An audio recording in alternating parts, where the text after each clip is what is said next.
Hi everyone, good morning. आप लोग कैसे हैं? आई है, मैं आशा करता हूँ आप लोग बहुत अच्छे होंगे और मस्त होंगे। तो आप सभी को मैं स्वागत करता हूँ अपने YouTube channel Amit education for you में।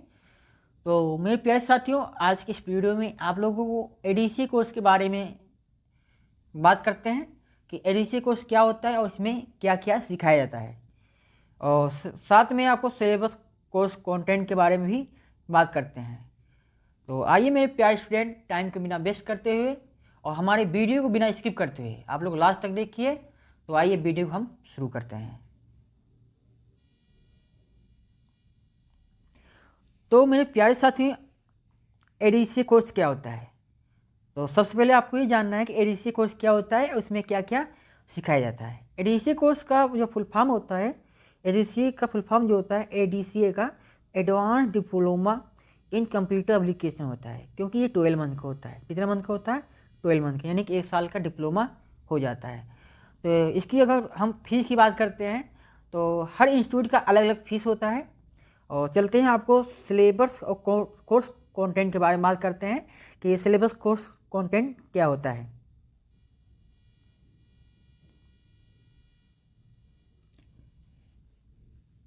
तो मेरे प्यारे स्टूडेंट, आप लोग देख रहे हैं पार्ट फर्स्ट में क्या आपको सिखाया जाता है?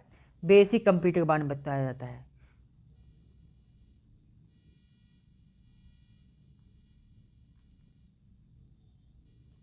पार्ट फर्स्ट जो होता है बेसिक कंप्यूटर के बारे में बताया जाता है, जैसे कंप्यूटर फंडामेंटल, कंप्यूटर इंट्रोडक्शन यानी कंप्यूटर परिचय, पार्ट ऑफ कंप्यूटर, कंप्यूटर के कितने भाग होते हैं, इनपुट डिवाइस के बारे में बताया जाएगा कि इनपुट डिवाइस क्या होता है या इनपुट डिवाइस किसे कहते हैं।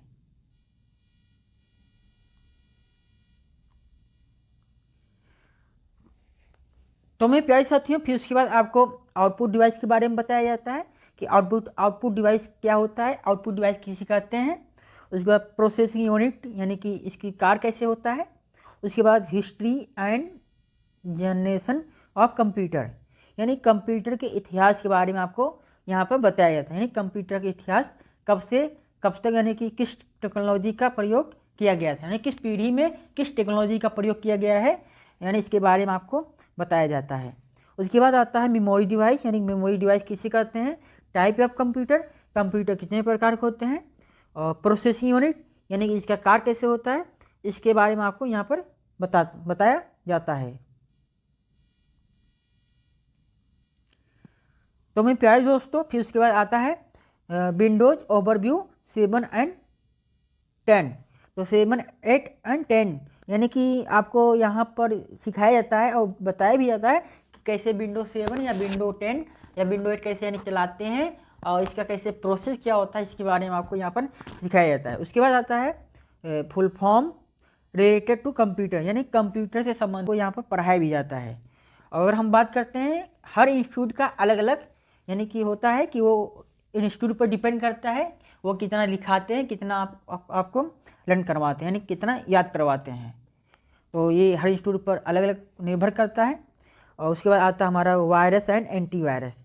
तो हम बात करते हैं वायरस क्या होता है, किसी भी कंप्यूटर या सिस्टम को यानी कि हानि होती है यानी नुकसान पहुंचाता है, वही हमारा वायरस होता है। उसके बाद एंटीवायरस क्या होता है, एंटीवायरस उसे कहते हैं जो हमारे कंप्यूटर या सिस्टम हो गया या पीसी हो गया, अगर हम किसी भी सिस्टम की बात करते हैं यानी कि हमारे सिस्टम की क्या करता है, सुरक्षा करता है यानी सेफ्टी रखता है, तो वही हमारा एंटीवायरस होता है। जब आपका ये कंप्यूटर फंडामेंटल कंप्लीट हो जाता है, बेसिक ऑफ कंप्यूटर, फिर उसके बाद आपका प्रोग्राम स्टार्ट होता है। क्या शुरू होता है? प्रोग्राम। तो प्रोग्राम में हम बात करते हैं कि प्रोग्राम में क्या क्या आता है, जैसे आपका MS पेंट हो गया यानी कि माइक्रोसॉफ्ट पेंट। माइक्रोसॉफ्ट पेंट के बारे में बताया जाता है कि पेंट प्रोग्राम क्या होता है और इसमें कितना टाइप होता है, इसके बारे में आपको यहाँ पर बताया जाता है। उसके बाद आपका आता है अगला प्रोग्राम नोटपैड। नोटपैड में आपको बताया जाता है क्रिएट ए डॉक्यूमेंट, यानी किसी भी डॉक्यूमेंट को कैसे हम क्रिएट करते हैं, यानी कैसे कैसे हम फाइल बनाते हैं, कैसे इसमें यानी कि किसी भी चीज़ को कैसे किसी भी डॉक्यूमेंट को हम कैसे क्रिएट करते हैं, इसके बारे में आपको यहाँ पर सिखाया जाता है। उसके बाद हमारा अगला टॉपिक आता है वर्ड पैड आता है। वर्ड पैड में क्या होता है? ए राइटिंग पैकेज। ए राइटिंग पैकेज के बारे में बताया जाता है कि किसी भी वर्ड पैड पर क्या होता है, आप बहुत ही आसानी से टाइपिंग कर सकते हैं या किसी भी चीज़ को राइटिंग भी कर सकते हैं या डिजाइन कर सकते हैं। ये हमारा वर्ड पैड के अंतर्गत आता है।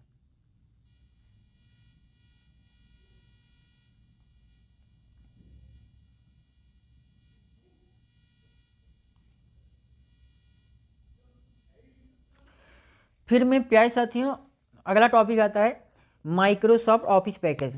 मतलब क्या होता है, माइक्रोसॉफ्ट ऑफिस पैकेज के अंतर्गत कौन सा प्रोग्राम आता है।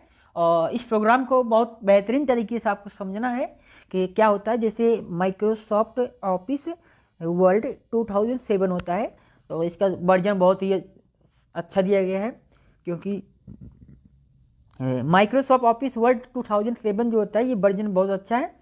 और इसके अंतर्गत आपकी बात करते हैं, इसमें इसके अंतर्गत क्या आता है, डेट शीट आता है, सिलेबस होता है, पेपर, टाइपिंग, डॉक्यूमेंट, यानी जितने सारे चीज़ें आपको यहाँ बताया जा रहा है ये हमारे माइक्रोसॉफ्ट वर्ड के अंतर्गत ही आता है। उसके बाद अगला हमारा नेक्स्ट आता है माइक्रोसॉफ्ट ऑफिस पावर पॉइंट 2007, क्योंकि इसका भी वर्जन बहुत अच्छा है। तो इसमें देखते हैं क्या क्या सिखाया जाता है और क्या पता पावर पॉइंट में स्लाइड को कैसे जोड़ते हैं, इसको बारे में यहाँ पर सिखाया जाता है। उसके बाद एजुकेशन एंड कंपनी और टाइप प्रेजेंटेशन के बारे में बताया जाता है, यानी किसी भी वीडियो पर प्रेजेंटेशन कैसे लगाते हैं, ये सारी चीज़ें हमारे माइक्रोसॉफ्ट पावर पॉइंट के अंतर्गत ही आता है। उसके बाद अगला हमारा आता है माइक्रोसॉफ्ट ऑफिस एक्सेल 2007 आता है, क्योंकि माइक्रोसॉफ्ट जो एक्सेल होता है, माइक्रोसॉफ्ट का जो ऑफिस एक्सेल होता है वो वर्जन की बात करते हैं, इसके जो वर्जन होता है 2007 के बारे में होता है, 2007 होता है।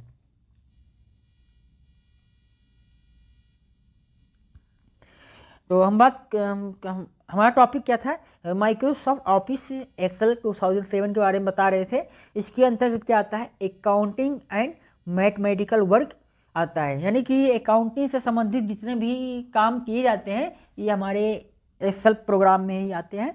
तो हम चलो आगे चल के देखते हैं कि एक्सेल के कुछ इम्पॉर्टेंट फार्मूले हैं, तो फार्मूले के बारे में अच्छे से समझ लेते हैं कौन कौन से हैं।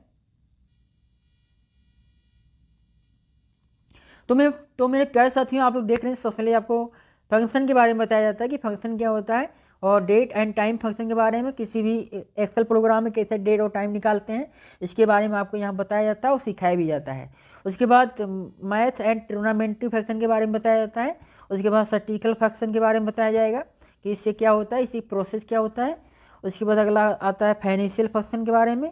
उसके बाद लुकअप एंड रिफ्रेश फंक्शन के, यानी कि लुकअप का फॉर्मूला कैसे लगाते हैं और इस लुकअप का फॉर्मूला कैसे लगाते हैं इसके बारे में आपको बहुत अच्छे तरीके से, बहुत ही आसान तरीके से, यानी आपको यहाँ पर सिखाया भी जाता है और बताया भी जाता है।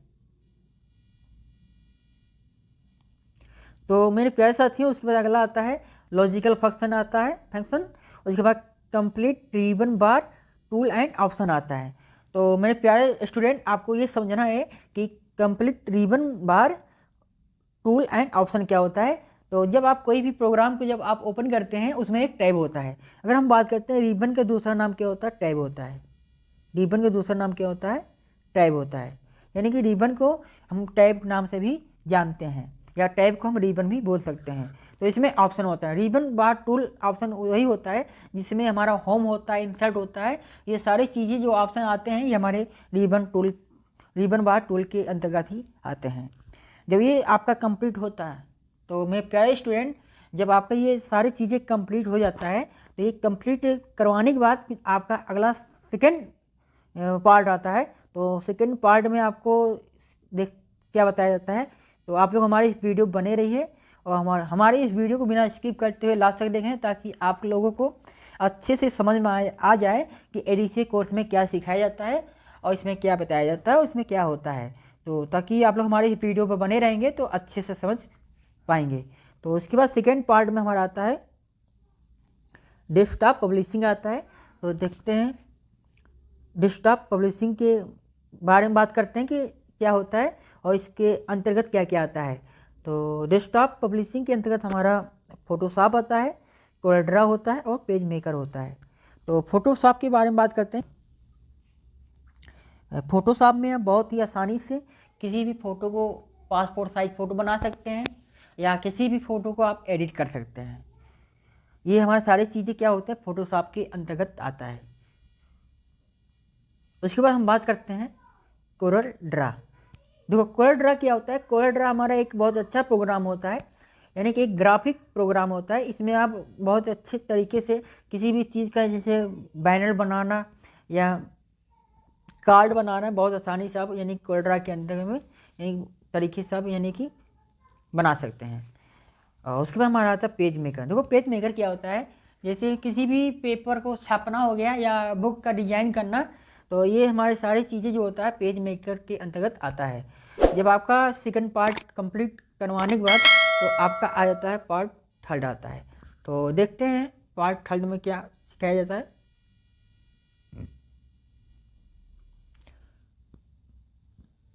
तो मेरे प्यारे स्टूडेंट, आप लोग देख रहे हैं पार्ट थर्ड में क्या सिखाया जाता है। पार्ट थर्ड में आपका आता है वेब डिजाइनिंग आता है। और वेब डिजाइनिंग में हमारा जैसे HTML हो गया, HTML हो गया। तो HTML का फुल फॉर्म बात करते हैं तो HTML का जो फुल फॉर्म होता है हाइपर टेक्स्ट मार्कअप लैंग्वेज होता है। क्योंकि वेब डिजाइनिंग में आपको यहाँ पर सिखाया जाता है, जैसे कोडिंग हो गया, तो कोडिंग के संबंधित सारी चीज़ें आपको वेब डिजाइनिंग के अंतर्गत आता है। जैसे हाइपर टेक्स्ट मार्कअप लैंग्वेज हो गया, HTML भी आपको यहाँ पर सिखाया जाता है। ये सारी चीज़ें हमारे एडीसी कोर्स के अंतर्गत ही आता है। अभी आगे चल के देखते हैं अभी एडीसी कोर्स में और क्या क्या सिखाया जाता है। ये तो पार्ट थर्ड था। तो मेरे प्यारे साथियों, तो आप लोग देख रहे हैं पार्ट फोर आ गया। पार्ट फोर में क्या सिखाया जाता है, टैली ERP9 होता है। क्योंकि टैली ERP9 हमारा एक, इसकी अगर हम वर्जन की बात करते हैं कि लेटेस्ट वर्जन बहुत अच्छा है, टैली ERP9 का लेटेस्ट वर्जन है। और ये हमारा एक अकाउंटिंग प्रोग्राम होता है। क्या होता है, अकाउंटिंग प्रोग्राम होता है। ये हमारे अकाउंटिंग जो प्रोग्राम होता है एडीसी कोर्स के अंतर्गत ही आपको सिखाया जाता है और बताया भी जाता है। और पार्ट 5 में देखते हैं पार्ट 5 में क्या आपको बताया जाता है। तो मेरे प्यारे स्टूडेंट, जो पार्ट 5 में आता है ये हमारे एडीसी कोर्स के अंतर्गत आता है। जैसे इंटरनेट हो गया और ब्राउज़र हो गया, सफरिंग हो गया, ये सारी चीज़ें हमारे इंटरनेट के अंतर्गत ही आता है। जीमेल, ईमेल यानी कि किसी जीमेल को कैसे क्रिएट करते हैं, कैसे अकाउंट बनाते हैं, ये सारी चीज़ें आपको यहाँ पर सिखाया जाता है। जीमेल बनाना या इसका अकाउंट कैसे क्रिएट करते हैं, उसके बाद डाउनलोडिंग और अपलोडिंग, या किसी भी पीसी में कैसे हम किसी भी वीडियो को कैसे हम डाउनलोडिंग करते हैं और कैसे किसी भी वीडियो को कैसे हम अपलोडिंग करते हैं, ये सारी चीज़ें आपको यहाँ पर सिखाया जाता है और बताया जाता है। और साथ में आपको ये भी बताया जाता है कि basic of social networking site के बारे में बताया जाता है। जैसे फेसबुक हो गया, व्हाट्सअप हो गया और इंस्टाग्राम हो गया, ये सारी चीज़ें आपको बताया जाता है कैसे इसका अकाउंट को कैसे हम क्रिएट करते हैं और कैसे हम बनाते हैं और कैसे इसको हम चलाते हैं। ये सारी चीज़ें आपको यहाँ पर इंटरनेट के अंतर्गत ही आता है, ये चीज़ आपको बताया जाता है। और उसके बाद आपका सर्च इंजन के बारे में बताया जाता है। जैसे सर्च इंजन याहू हो गया, गूगल हो गया, ये सारी चीज़ें आपको यहाँ पर इसमें बताया जाता है। और उसके बाद आपका ये बहुत इंपॉर्टेंट है और इसमें आपको एक्सेल और टैली का बेसिक ज्ञान ही दिया जाता है। यानी बेसिक चीज़ें आपको इसमें बताया जाता है, जो बहुत इंपॉर्टेंट चीज़ होता है। ये सारी चीज़ें आपको एडीसी कोर्स के अंतर्गत में बेसिक ज्ञान दिया जाता है। उसके बाद आपका माइक्रोसॉफ्ट एक्सेल जो होता है 2007 और 2013 के बारे में बताया जाता है। उसके बाद हमारा आता है टैली ERP9। टैली ERP9 भी आपको यहाँ पर बताया जाता है। टैली ERP9 क्या होता है, टैली कौन सा प्रोग्राम होता है, तो हमारा टैली ERP9 जो होता है, टैली हमारा एक अकाउंटिंग प्रोग्राम होता है। क्या होता है, एक अकाउंटिंग प्रोग्राम होता है। और मेरे प्यारे साथियों, जब आपका एडीसी कोर्स कंप्लीट हो जाता है तो एडीसी कोर्स से कंप्लीट करने के बाद कौन कौन से जॉब कर सकते हैं, तो इसके बारे में हम बात करते हैं। देखिए आगे चल कर, तो देखिए यानी कौन कौन से आप कोर्स आसानी से कर सकते हैं। देखिए जैसे आपको कंप्यूटर ऑपरेटर हो गया, तो आप कंप्यूटर ऑपरेटर के बहुत आसानी से आप यानी कि जॉब कर सकते हैं। अगर हम इसकी सैलरी की बात करते हैं, सैलरी की इसकी अगर हम सैलरी की बात करते हैं, सैलरी की बात करते हैं, इसकी सैलरी जो होती है 10 के मतलब 10,000 से स्टार्टिंग होती है। जैसे डाटा एंट्री हो गया, उसके बाद वेब डिजाइनिंग हो गया, वेब डिज़ाइनिंग भी बहुत अच्छा यूनिक सैलरी होती है, बहुत आसानी कर सकते हैं। उसके बाद अकाउंटिंग हो गया, अब अकाउंटिंग का भी काम कर सकते हैं अगर आप ADCA कोर्स कंप्लीट है तो। उसके बाद आपका आता है फोटोग्राफिक, यानी फोटोग्राफिक स्टूडियो आता है। तो फोटोग्राफिक स्टूडियो जो होता है, अगर आपको जैसे अगर खोलना चाहते हैं एक दुकान बहुत अच्छे से तरीके से, यानी कि खोल सकते हैं और बहुत अच्छा से फोटोग्राफिक स्टूडियो चला भी सकते हैं। उसके बाद अगला आपका लास्ट आता है print press and flex printing आता है। जैसे इसमें शादी का कार्ड छापना, ये सब बैनर बनाना, ये सब हमारी चीज़ें जो होता है प्रिंटिंग प्रेस और एंड फ्लैश प्रिंटिंग के बारे में, यानी कि ये सारी चीज़ें आती हैं। तो यानी कि देखो आपको पता भी चल गया होगा इस वीडियो के माध्यम से कि ADCA कोर्स में क्या होता है और इसमें क्या क्या सिखाया जाता है। और ये भी पता चल गया होगा कि ADCA कोर्स करने के बाद मुझे कौन कौन से जॉब मिल सकता है। तो इस जॉब के बारे में भी हम बात किए और आप लोगों को बताया भी गया। तो आइए, मैं आशा भी करता हूँ कि आप लोगों को ये वीडियो कैसे लगा है। तो आप नीचे दिए गए बॉक्स में कमेंट करके ज़रूर बताएं और इस वीडियो को लाइक कीजिए और शेयर कीजिए, ताकि इस वीडियो को जब आप शेयर करेंगे अपने मित्रों के पास, ताकि ये पता लगे कि ADCA कोर्स में क्या होता है और इसमें क्या क्या सिखाया जाता है, ताकि आप लोग अच्छे से इस वीडियो के माध्यम से समझ में आ गया होगा कि ADCA कोर्स क्या होता है, इसमें क्या क्या सिखाया जाता है। तो मैं उम्मीद करता हूँ आप लोगों को समझ में आ गया होगा। तो चलते हैं, आप लोगों को अगले नेक्स्ट वीडियो मिलते हैं, तब तक के लिए जय हिंद।